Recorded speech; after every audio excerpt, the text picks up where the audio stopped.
Vamos a orar en esta mañana. Padre, te damos gracias, Señor, por tu infinita misericordia, por tu bondad, porque nos da la oportunidad, Señor, otra vez más, Señor, de venir a alabarte, a adorarte, porque tú eres digno, Señor, de toda adoración.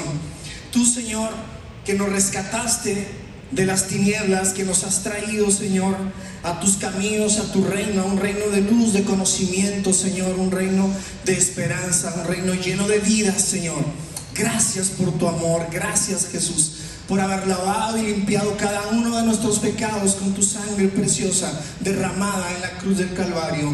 Gracias, Señor. Hoy danos entendimiento y sabiduría, Señor, inteligencia, para entender y comprender el mensaje que tienes hoy para nuestro corazón en este día. Este es el día que tú has creado, que tú has hecho, y nos alegraremos, nos gozaremos en ti, Señor. Aleluya, gloria al Señor. Muy bien, mis hermanos, entonces vamos a continuar esta clase conforme a la lámina en la cual nos quedamos el domingo pasado, ¿sí? Por ahí está el video, ¿verdad? Si no lo han visto, es la clase número 15, si no me equivoco. Entonces esta sería la clase número 16, ya en la parte final de lo que de qué cosas acontecieron en la pasión, en la muerte, sepultura y resurrección de Cristo. La resurrección la vamos a estar viendo el próximo domingo, si el Señor nos lo permite. Muy bien. Ahora quisiera, hermanos, que nos trasladáramos por un momento en nuestra imaginación al jardín del Edén. Edén significa placentero. Dios había creado toda la tierra, la había diseñado en 6 días, ¿verdad? Dios es un Dios de orden. Dios es un Dios de tiempos. Así que el día 1, día 2, día 3, el Señor fue de una manera maravillosa, ¿verdad? Y pudiéramos hacer toda una exégesis o un estudio de Génesis 1, y vamos a encontrar riquezas hermosas, ¿verdad? Pero la cuestión es esta, hermano. El Señor creó toda la tierra para que fuera llena, para que fuera hinchada. Es la palabra, es el término: hinchenla, llena, multiplíquense, llenen la tierra. Y el mandato del Señor fue claro en ese sentido. Sin embargo, también el Señor había dado el mandamiento de no comer del árbol que estaba en medio del paraíso. En la tierra, en el mundo, en el planeta, había un lugar llamado Edén, ¿ok? Dentro de ese lugar llamado Edén, ya lo hemos tocado antes, estaba el jardín, el huerto que Dios había plantado, ¿ok? Entonces, cuando hablamos del Edén, no estamos hablando solamente del jardín, estamos hablando de una tierra, ¿sí? de un lugar, de un territorio, y dentro de ese territorio estaba el huerto, y en medio del huerto estaba el árbol de la vida y el árbol de la ciencia. El árbol de la ciencia, de acuerdo a lo que nos explica por ahí la palabra en Génesis capítulo 2 y 3, ¿verdad? Cuando viene la serpiente, que es astuta para traer la tentación a Eva, nos da una explicación muy clara. Era un árbol delicioso a la vista, era codiciable, era deseable para alcanzar sabiduría. Era muy atractivo el árbol del conocimiento, el árbol del conocimiento del bien y del mal tenía un fruto, y tanto el árbol como el fruto eran agradables, eran atractivos, como el pecado lo es, hermano. El pecado no es algo feo o horrible, si no el hombre no lo cometería. El pecado es algo que atrae, sí, es una pasión, es un deseo carnal. Así que el hombre, de cierta manera, fue sujetado a obedecer, ¿ok? Fue sujetado a obedecer a Dios. El Señor le mandó, diciendo, lo bendijo y le mandó, y les mandó. Estoy hablando de ambos, ¿verdad? Como humanidad, Adán y Eva. Aunque la Escritura es muy clara al decir, y los llamó Adán, los llamó humanidad. La palabra Adán se repite muchas veces en todo el Nuevo Testamento, no refiriéndose precisamente al primer hombre, sino refiriéndose al hombre, a la humanidad. Por ejemplo, cuando Daniel tiene una visión y dice: y vi al hijo del hombre, a un hijo de hombre que se acercaba al trono, al anciano de días, ahí la palabra es Adán, al hijo de Adán. A un hijo de Adán significa hijo del hombre. Así que este nombre, ¿verdad? Que se repite en todo el Antiguo Testamento, ¿verdad? Se refiere específicamente a humanidad. Así que en ellos había una intención de obedecer.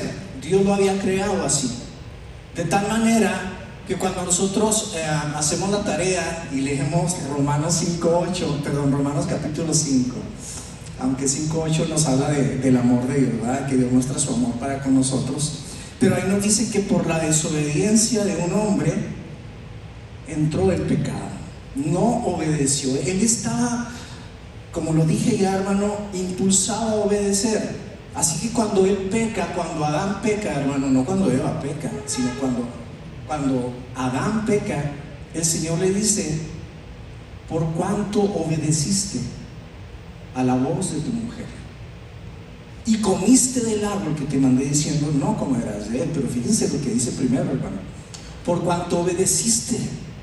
En vez de obedecer al Señor su mandato de no comer, Adán obedeció a Eva. Así que Eva era bastante mandona, hermano. No se crean, ¿verdad?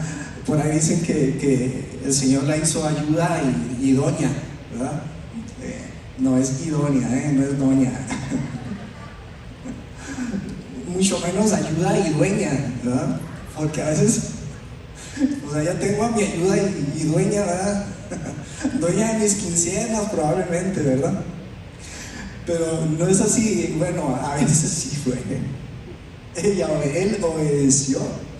Y eso es lo que el Señor le dice directamente: amor, me ayudas tantito, por favor. Aquí viene la dueña.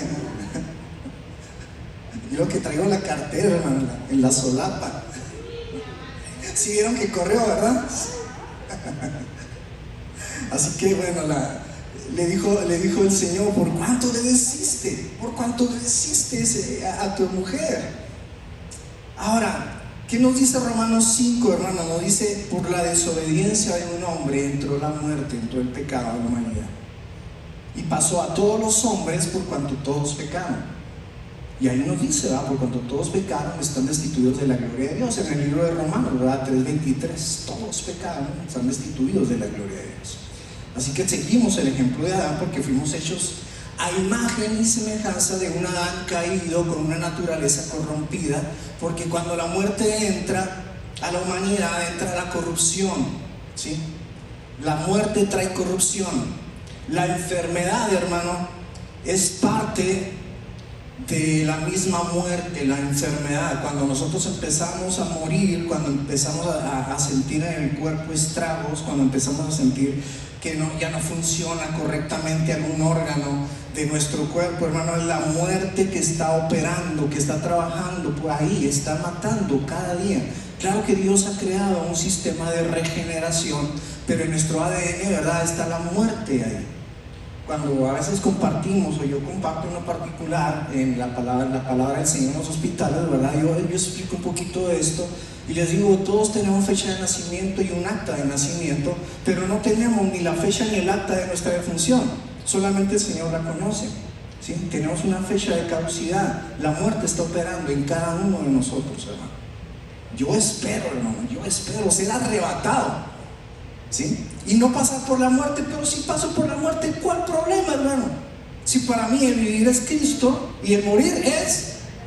no están convencidos. Para nosotros el vivir es Cristo y morir es ganancia. Ganamos, hermano. Claro que sí, es una gran... porque vamos a la presencia del Señor. Porque por su obra en la cruz, hermano. Y anoche estuve un poco inquieto, hermano, porque Vicky me decía: Javi, ya le diste demasiadas vueltas a lo de la cruz. Y Vicky le dijo: es que no podemos estar un año viendo este tema, ¿verdad? Y es un tema amplísimo, es un tema rico, es un tema que nunca yo me cansaré, ¿verdad?, de hablar. De hecho, Pablo le dijo a los corintios: yo me propuse en mi corazón no hablar de otra cosa más que de Cristo y este crucificado. Y solamente hablo de eso, de la cruz, ¿verdad? Claro que de ahí se desprende absolutamente todo.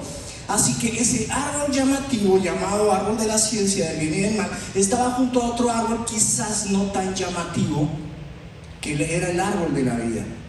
Ahora, ¿qué quiero decir con esto, hermano? Bueno, estamos tocando el tema de la muerte, que entró por un hombre, ¿verdad? Pero también, no solamente hay como un paralelismo entre el jardín del placer, el jardín placentero, ¿sí?, y el jardín de Getsemaní, que significa prensa de aceite.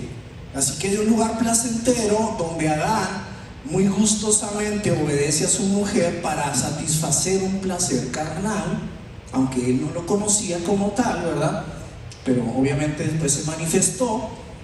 El mandamiento es para manifestar, hermano, la pecaminosidad de lo que uno hace, ¿sí? El niño puede andar corriendo, pero si yo le digo a un niño, no toques ese cable naranja, inmediatamente, ¿verdad?, él lo va a hacer.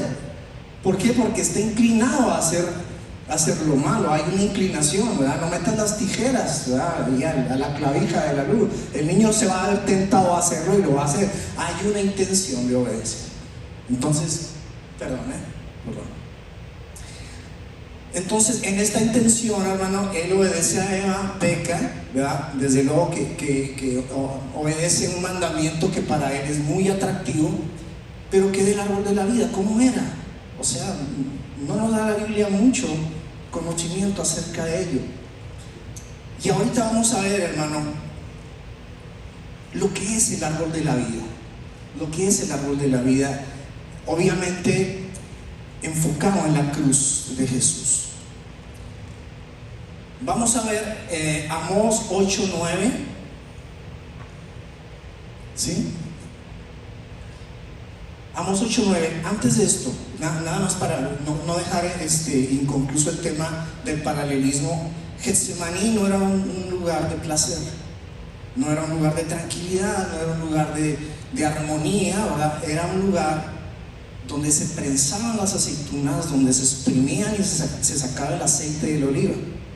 Prensa de aceite, era un lugar de presión, era un lugar donde Jesucristo decidió obedecer a Dios antes que su propio deseo o anhelo, porque él decía: Señor, Padre, si es posible, pasa de mí esta copa, pero no se haga lo que yo quiero, lo que yo deseo, lo que yo anhelo, sino lo que tú me has mandado, lo que yo quiero obedecerte a ti.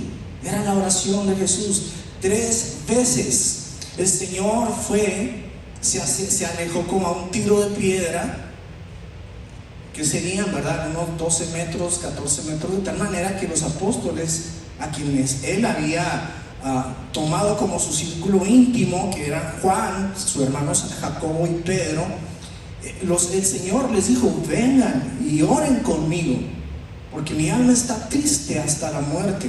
¿Por qué tenía Jesús esa angustia que le hizo sudar gotas de sangre? Por la separación, porque él iba a probar la muerte, y la muerte significa separación, la separación de Dios, la separación del Padre, el Verbo hecho carne, el portador de la gloria y de la imagen del Dios viviente, del Dios eterno que no tiene principio ni fin de días, hermano, iba a separarse de la divinidad, para que viniera sobre él todo el peso del pecado, el dolor de la enfermedad y las maldiciones de la ley, que ahorita vamos a tocar también. Tenía que ser así. Entonces el mayor dolor no eran los azotes, no eran los clavos, no era la flagelación, no era la corona de espinas, aunque todo eso, hermano, obviamente, ¿verdad?, inevitablemente hace que uno altere la manera de pensar. Cuando tú te machucas un dedo, tú no puedes pensar con claridad, ¿o sí? O cuando te sucede un accidente, uno se embota, ¿sí o no? ¿A quién le ha pasado, hermano? Sí, yo una vez tuve un accidente, ¿verdad? Un triple accidente mortal ahí, ¿verdad? En el periférico, por gracia de Dios, ¿verdad? No morimos, ¿verdad? Choqué yo en el camellón, después me chocaron por atrás, después me chocaron por enfrente. Fueron 3 choques así directos, ¿verdad? Porque el piso estaba muy resbaloso. Yo iba en un carrito Chevy, pero quedó el carro hecho una pelota, ¿verdad? Más mi espacio, mi lugar, como que había una burbuja. No sufrí nada, ni siquiera un rasguño, nada. Me dolió un poquito el cuello, ¿verdad? Por los trancados. De hecho, nos volcó. O sea, hubo un momento en que yo veía el piso dando vueltas, ¿verdad? Y caía al revés, ¿verdad? Y bueno, en esos golpes, hermano, uno no piensa con claridad. Entonces, cuando hay dolor, obviamente Jesús sabía lo que hacía, pero todo el dolor, desde la mollera, hermano, hasta los pies, todo el dolor, todo su cuerpo, total y completamente golpeado, herido, quebrado, abierto, sangrante, ¿verdad? Todo eso, hermano, desde luego que influía en su manera de pensar, de ver las cosas, pero nunca perdió la claridad, nunca perdió el conocimiento. De hecho, cuando le dieron a beber vinagre, hiel con vinagre, o vinagre con hiel en un principio, era para calmar el dolor. Era una especie de droga, la hiel, era una especie de droga. En mi sed le dieron a beber vinagre. Él sí lo tomó al final, ya antes de morir, ¿verdad? Él dijo, tengo sed, le dieron a beber vinagre, lo tomó para poder hablar y pronunciar, consumado es. ¿Sí? De otra manera no podría haberlo dicho, porque su lengua se había pegado al paladar, de acuerdo al Salmo 22. Mas en un principio, cuando le dieron, cuando él probó la hiel, inmediatamente la rechazó, dijo, no, yo no quiero nada de anestesia, ¿verdad?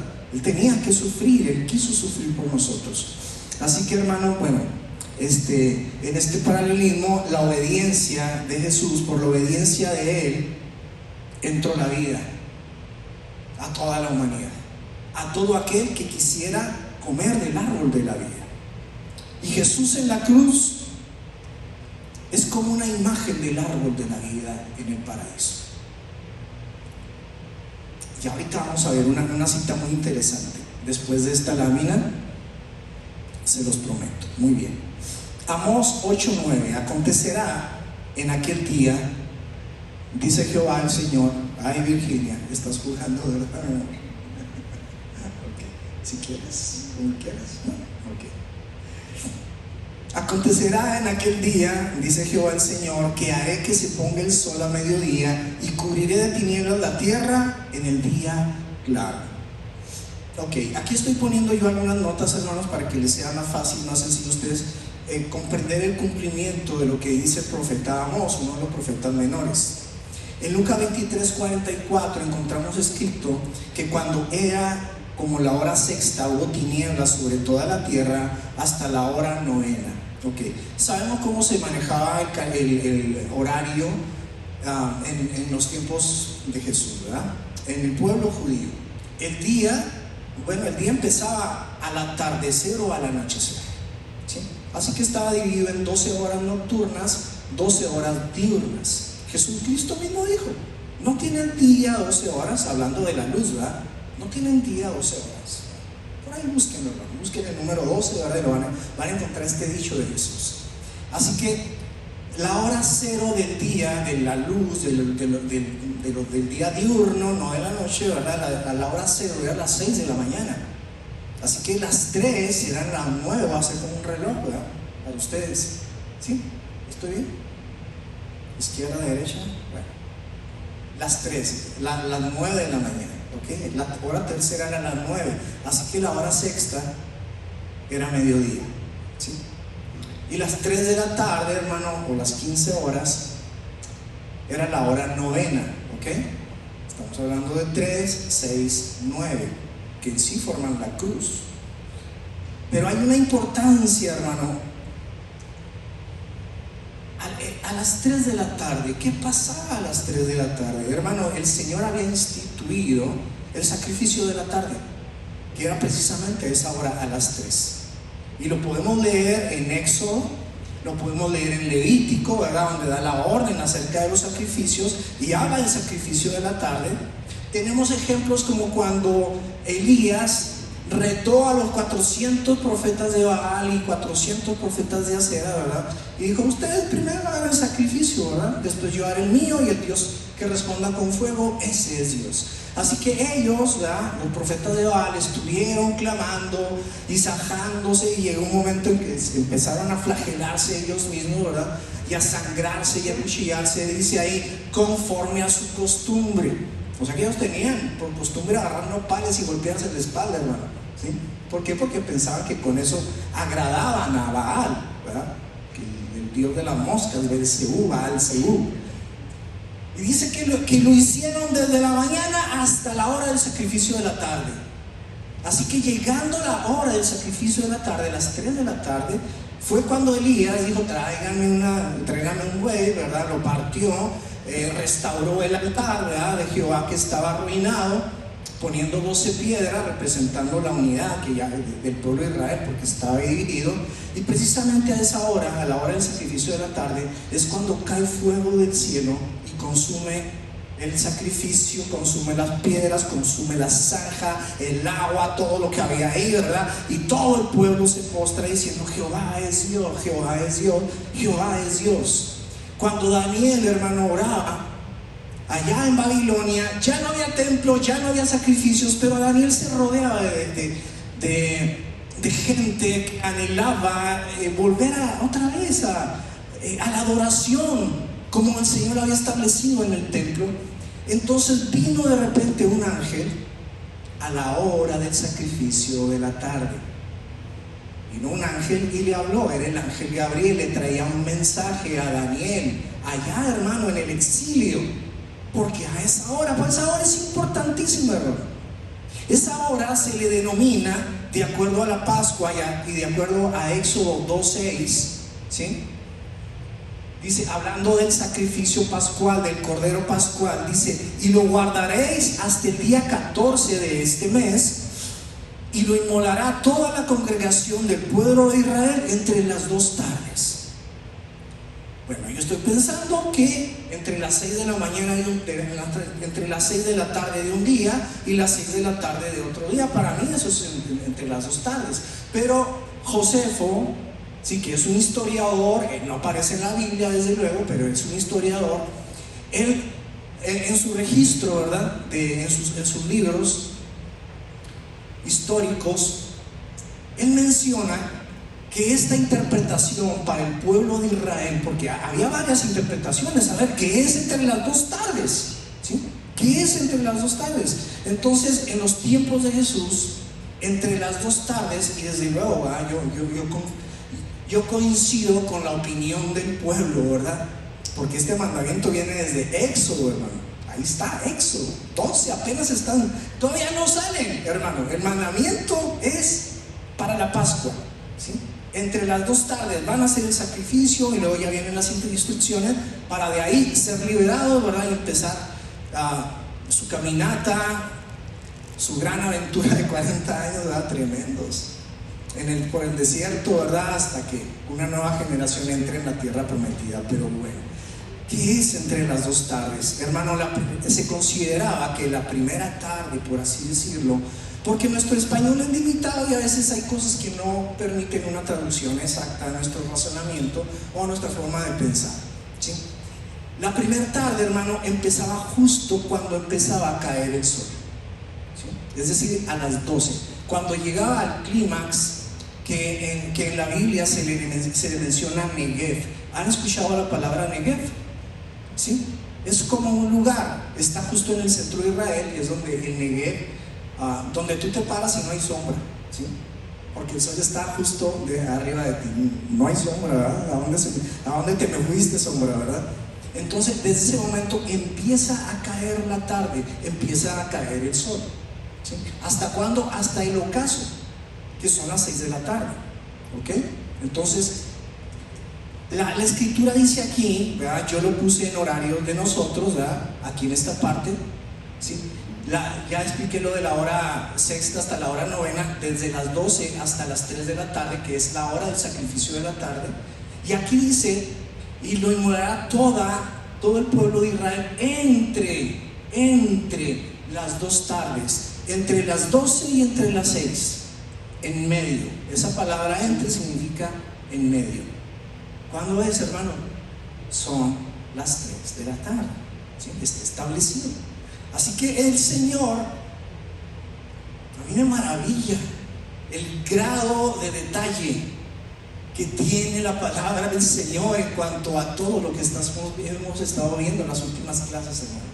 Aún la hora estaba ya anunciada y predeterminada, la hora en que Jesús había de fallecer, había de expirar, había de soltar su último aliento a la hora del sacrificio de la tarde. Y la historia también nos dice que como a las 6 de la tarde empezaba el día de la Pascua, los sacrificios comenzaban a hacerse. Precisamente a las 3 de la tarde era el primer sacrificio. ¿Tenían reloj? Claro que sí, pero era reloj de sol. ¿ok? No crean que traían un reloj de arena, ¿verdad? Que así, sería bastante incómodo, ¿no? Un reloj de arena en la muñeca. Bueno, sería divertido, no sé si en alguna parte lo venden. Búsquenlo por ahí en Amazon, ¿verdad? Si tienen uno, regálenme. Les prometo que sí lo voy a usar. Cuando menos aquí en la clase, ¿verdad? Para que me dan ahí eso que parece nada más que es un reloj de arena, ¿verdad? Bueno, pero ellos se basaban en eso para definir los horarios del día. Así que justo a esa hora, hermano, es cuando las tinieblas que suceden por 3 horas, ¿verdad? Desde mediodía hasta que Jesús muere, no es un eclipse, es evidente, es obvio. Ustedes saben que en mayo va a haber un eclipse en México, ¿verdad? ¿Sí? Entra justamente por Mazatlán, el ombligo ¿verdad? del eclipse va a entrar por Mazatlán ahora en el mes de mayo, pero ese eclipse dura 4 minutos. El eclipse total de sol dura 4 minutos nada más, es todo. 4 minutos, hermano, no 3 horas. Aquí dice claramente, ¿sí? Se haré que se ponga el sol a mediodía, ¿sí? Ponerse no significa que se oculte, significa que se iba a oscurecer. Y cubriré de tinieblas la tierra en el día claro. Yo recuerdo, hermanos, en mi niñez, no hace mucho, y en mi juventud, haber leído, hermano, en algún libro, porque no había internet en ese entonces, ¿verdad? O no sé si ya lo había, si empezábamos con internet, ¿verdad? Porque por mi trabajo yo empecé inmediatamente a usar el internet, ¿no? Para mí el primer día que salió ya estaba trabajando ahí sobre ello, y es parte de a lo que yo me dedico actualmente. Pero yo llegué a leer de que en todas las culturas, en muchas culturas, tanto en China, en el oriente, ¿verdad? Como en el occidente, hablando de los países nórdicos, de Inglaterra, incluso en América, ¿sí? Donde hablan de un periodo de tiempo, en América era de noche, pero hablan de un periodo de tiempo en que todo se oscureció, todo. O sea, cayó unas tinieblas palpables, no podían ver absolutamente nada. Hablando de muchas culturas, hasta leí ahí, ¿verdad? Que los japoneses, los chinos, ¿verdad? Los tibetanos, etcétera, ¿no? Muchas culturas en los tiempos de Jesús, en el año 33 de nuestra era, hermano, había sucedido un evento cósmico al cual llamaron el tiempo de la muerte del Dios, del sol. Algunos, ¿verdad? Lo identificaban como el Dios del sol, como, bueno, miles de nombres, ¿no? El Dios del sol, la muerte del Dios del sol. ¿Por qué? Porque esto no era un eclipse, definitivamente, ¿verdad? Se oscureció. El sol se oscureció, el sol se apagó, las estrellas se apagaron, todo se apagó. Porque en ese momento, hermano, en ese instante, esas 3 horas, de las 12 a las 3 de la tarde hasta que Jesús muere, y para la opinión de Pilato muere muy rápido, pues claro, ¿verdad? Imagínense la presión interna, la del corazón, ¿verdad? Le estalló el corazón. Eso ya lo comentamos la vez pasada, hermano. En ese tiempo se cumple lo que dice Lamentaciones, y Lamentaciones, hermano, podemos leer todo el capítulo 3, pero yo solamente voy a leer estos 3, ¿sí? Yo soy el hombre que ha visto aflicción bajo el látigo de su enojo. Me guió y me llevó en tinieblas y no en luz. Ciertamente contra mí volvió y revolvió su mano todo el día. Está hablando Jesús, es profético, hermano. Son palabras proféticas escritas por Jeremías ante la destrucción de Jerusalén. Sin embargo, el Señor jamás azotó de tal manera a Jeremías como para que él pudiera escribir unas palabras tan duras. Eran palabras proféticas, refiriéndose a Jesús. Yo soy el hombre,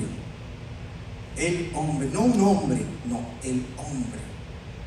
Cuando en la Biblia y en muchos idiomas, y nosotros también en español podemos entender que cuando dice he aquí el hombre, se está refiriendo a una persona específica, especial, no a cualquiera, ¿sí?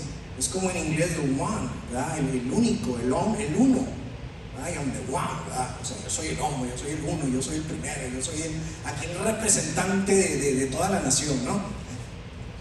En ese momento Jesús nos está representando y sustituyendo a todos nosotros, está obedeciendo. Y eso, hermano, eso es precisamente el árbol de la vida.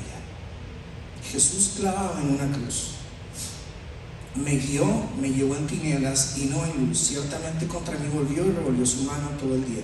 Vamos a pasar a la siguiente lámina de la crucifixión.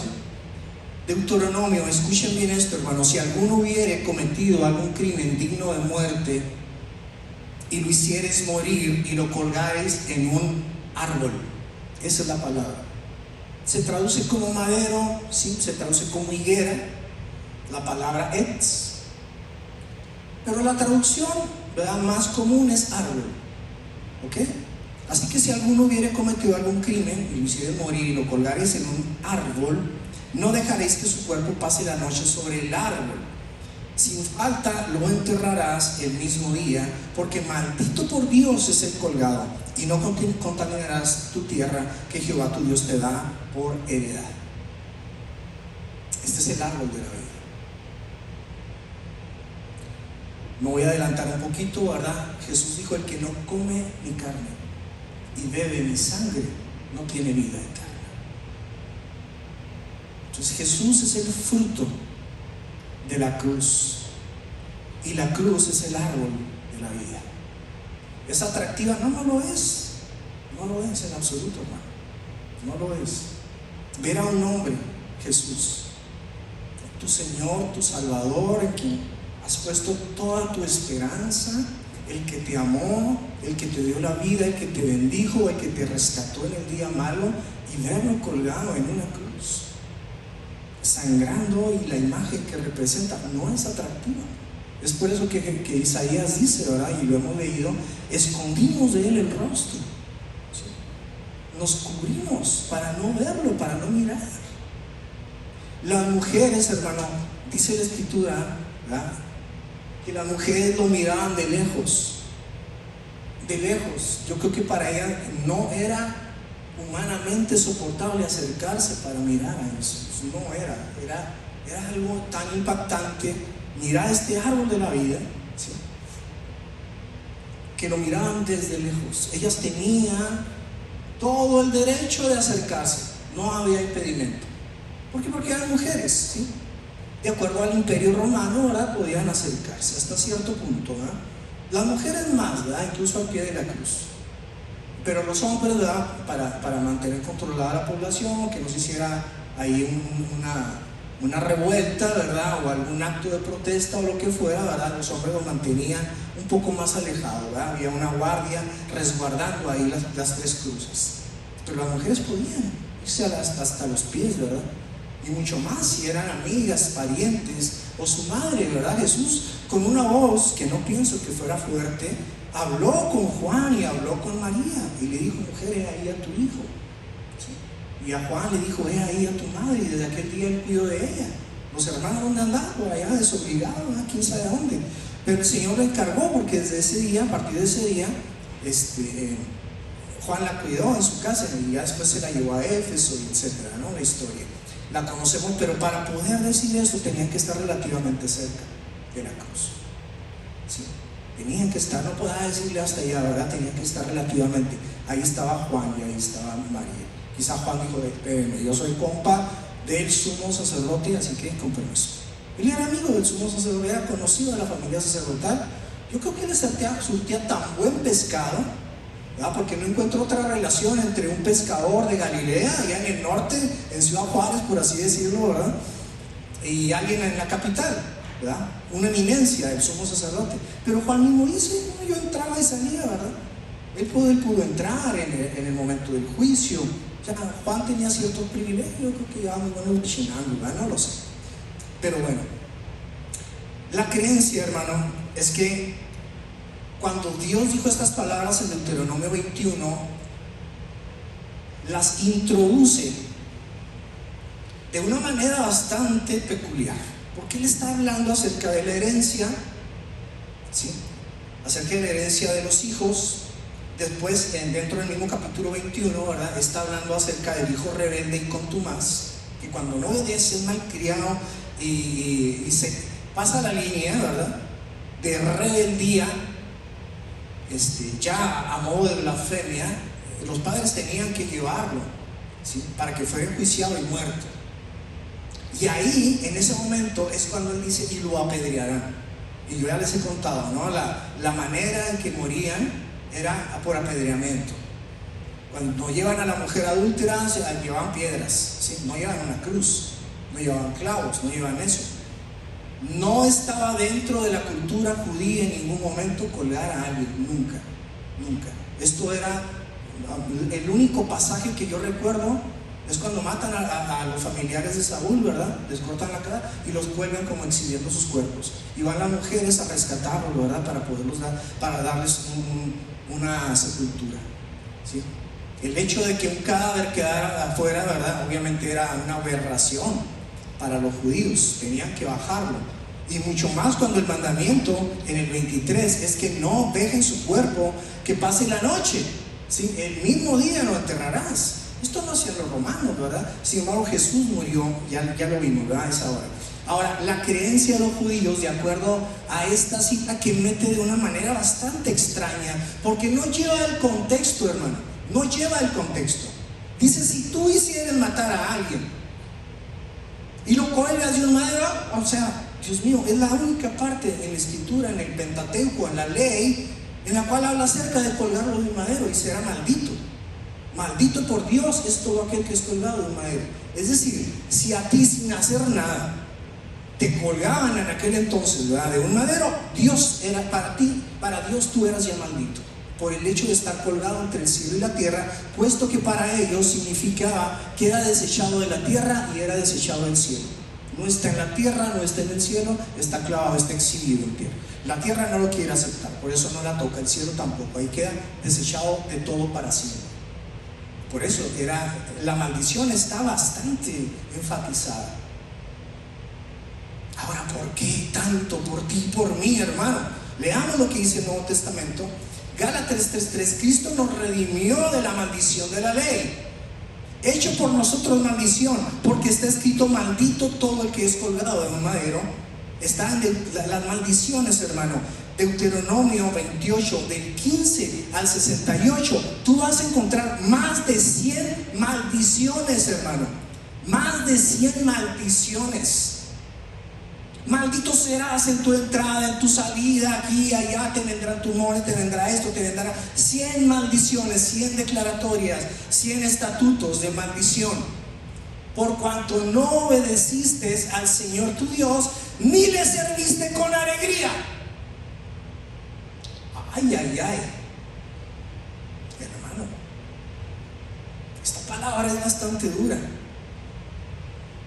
Si tú no sirves a Dios con alegría de corazón, hermano, es como si te rebelaras contra Él. Maldito serás, así dijo el Señor al pueblo, si no cumplieres mis mandamientos.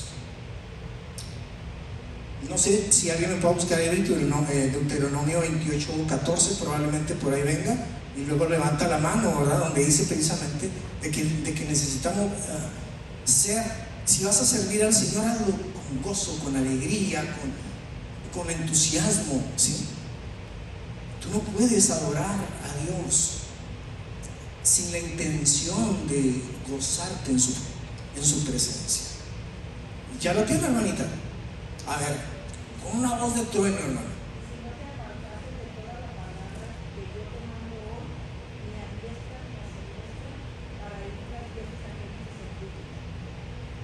Pero habla acerca de la alegría, ¿no lo has encontrado?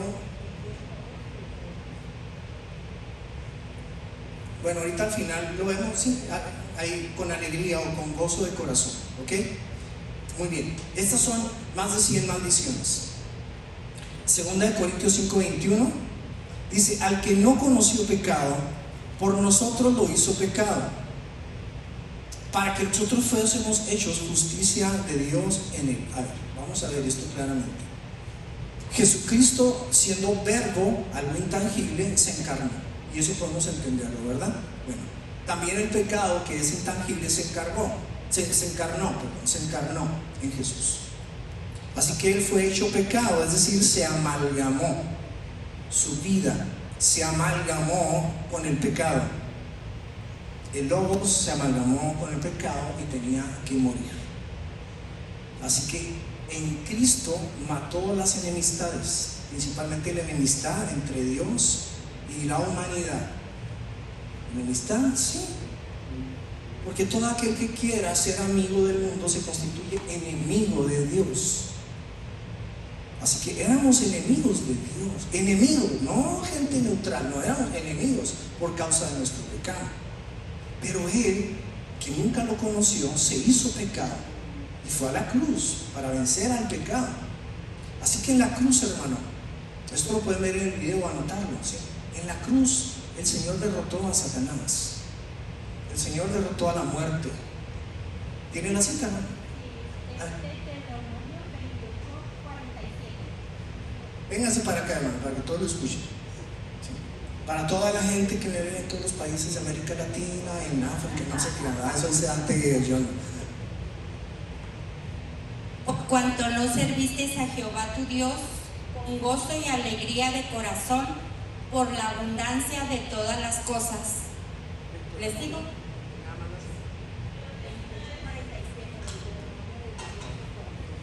Deuteronomio 28:47. No solo gozo, sino gozo y alegría, por cuanto no serviste al Señor. ¿Ok? Por eso vienen las maldiciones. Ahora bien, ¿qué significa que Dios nos hizo justicia? Ok, es un intercambio de vida. Tú le entregas tus pecados, Él te entrega su justicia. Jesús fue justo total y completamente, cumplió la ley hasta lo último. Muy bien, tú eres declarado justo, eres justificado. Una persona que es justificada es como cuando tú fingías, ¿verdad? O quizás no fingías, ¿verdad? Y que hacías una receta falsa, ¿verdad? Y ibas a justificar a la secundaria tus faltas. Tráete un justificante. Ok, ahí estaba, ¿verdad?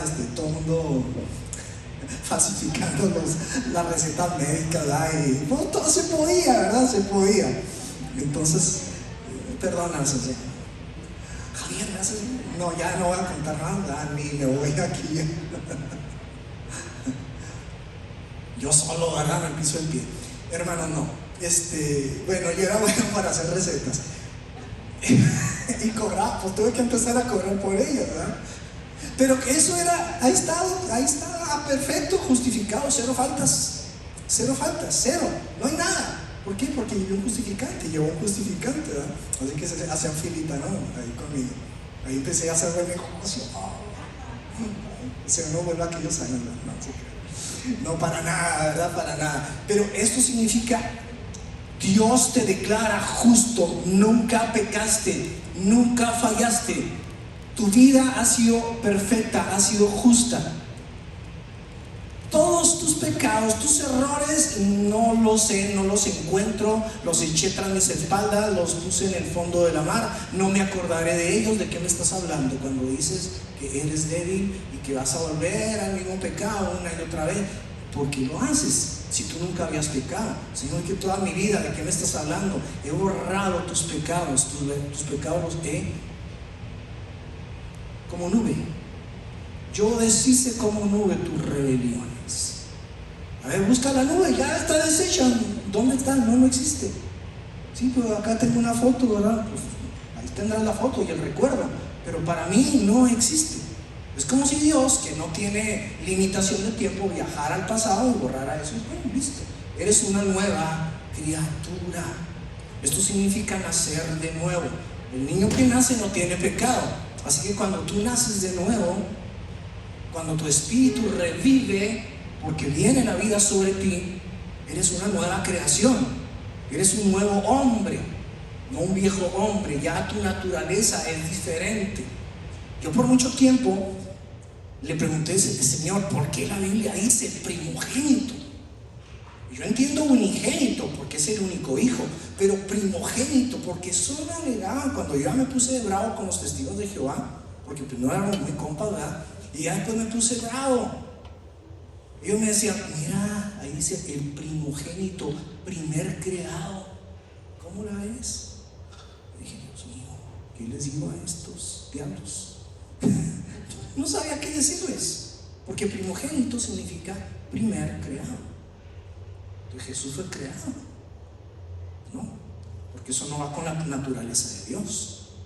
Él es el juez que perdona. Entonces, dentro de esta mentalidad, ¿verdad?, de los testigos de Jehová y de muchas otras religiones, incluso de los cristianos, es que Dios creó a un ángel al cual llamó su hijo para que llevara los pecados. No, pues qué injusto. Si Dios crea a alguien, si es creación, si es uno, aunque fuera el primer creado, entonces ¿por qué perdona pecados, verdad? Si está creando a un ser, a un ángel, para que lleve los pecados de la humanidad y así poder perdonarnos. Pues si el pecado no fue contra él, ¿sí? El pecado fue contra Dios, porque violó los mandamientos de Dios. Entonces, ¿quién tenía que pagar para poder perdonar? El juez. El juez, o el hijo del juez, ¿sí? Lo que más amaba el juez. Porque el juez no puede decir, a ver, ¿dónde está el compa que por aquí? Tú ya pagaste por él, sí, sustitución, vamos, quedas libre de pecado. ¿Tú estarías de acuerdo, no? Si tú fueras el ofendido, si tú fueras la víctima, si te hubieran robado, te hubieran dañado, hubieran matado a tu familia, hubieran violado a alguien, ¿verdad?, de tu familia, ¿tú estarías satisfecho con esa respuesta del juez? No, jamás. Que se haga justicia. ¿Por qué va a quedar el libre por aquel pobre indio, ¿verdad?, que se trajeron sin despreciar a nadie, sin despreciar a nadie? Pero te trajiste un indio por allá que no sabía ni nada, inocente, ¿verdad?, y lo mataron por el otro loco. No, perdóname, ¿verdad?, porque él tiene que sufrir por lo que me hizo a mí. ¿Ok? ¿Te satisface la muerte de mí? Ahí la justicia queda satisfecha por el amor de Dios manifestado en justicia. Porque la bondad de Dios para perdonar tiene que tener un fundamento de justicia. Ya que nos conoció pecado, por nosotros lo hizo. Y somos hechos justicia. Hermano, te tengo una noticia: nunca pecaste. Para Dios, nunca pecaste. ¿De qué estás hablando? Señor, es que no puedo dejar este vicio. Perdón, ¿de qué me estás hablando? Te perdoné en la mañana, oraste y te perdoné, ¿verdad? Y ahorita estás siendo confrontado. Hay una naturaleza inclinada, sí. Dios la ve, la mira, y por eso dice que el Espíritu Santo nos ayuda en nuestra debilidad. Pero no solamente para orar, en todas las debilidades, hermano, ¿sí? La debilidad no es solamente no saber qué pedir ni cómo pedirlo. La debilidad es en todo, incluso en esto, ¿verdad?, en guardar la santidad, en pecar. Hay una debilidad en una carne. Imagínense Pablo diciendo: miserable de mí, lo que quiero hago y lo que no quiero sí hago, y luego ya no lo hago yo. Y Dios mío, espérame tantito, a ver, Pablo, vuelve a explicar, por favor. Si es que lo que yo quiero hacer no lo hago, y lo que no quiero hacer, eso hago.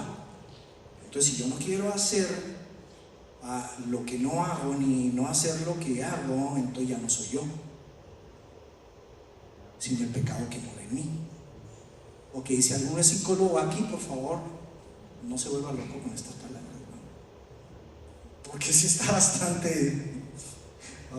Entonces ya sí. ¿En qué quedamos? Bueno, si lo entendemos de manera espiritual, hermanos, sabremos, ¿no?, que hay una naturaleza que nos jala. Miserable de mí, ¿quién me librará este cuerpo de muerte? Gracias a Dios por Jesucristo, porque Él me libró de la muerte, te libró de la muerte. No has pecado, eres inocente, eres limpio, eres lavado, es una nueva criatura. Vive como tal, eres un hijo de Dios, vive como tal, vive en la plenitud de la vida, del poder, de la gracia del Señor, de la verdad. Gózate, alégrate, hermano. Porque eso también, el no gozarse, el no alegrarse delante del Señor, hermano, te llevará a las maldiciones. Lee, por favor. Ojalá te asustes, ¿verdad? Porque ya con tanta cosa que hemos visto, nada nos asusta. Pero ojalá ahí, hermano, del Deuteronomio 28, del 15 al 68, léelo, hermano, por favor, léelo. Ahí está claramente dicho.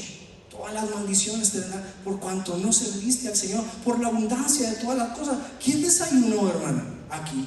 ¿Quién desayunó? Levanta su mano. Pecadores, no ayunan ustedes. No se crean. Colosenses 2:13. Y vosotros, estando muertos en pecado y en la incircuncisión de vuestra carne, os dio vida juntamente con Él, perdonándoos todos los pecados. Todo, perdonar es borrar, olvidar, ya no existe. Anulando, 2:14, el acta de los decretos que había contra nosotros, que nos era contraria, quitándola del medio y clavándola en la cruz. Y despojando a los principados y a las potestades, los exhibió públicamente, triunfando sobre ellos en la cruz. Hermano, hijo, esto está glorioso, está hermoso, estúdialo, léelo, empápate de él. Nada más estas cosas. El Señor derrotó a Satanás y a todas sus huestes. El Señor derrotó a la muerte. El Señor derrotó a la carne. El Señor derrotó al pecado. El Señor llevó la maldición también. Eres libre de todas estas cosas para servir con toda libertad al Dios vivo y para poder entrar confiadamente en el trono de la gracia del Señor. Gloria al Señor. Dios los bendiga, mis hermanos. Aleluya. Dios es bueno. Gracias, Señor.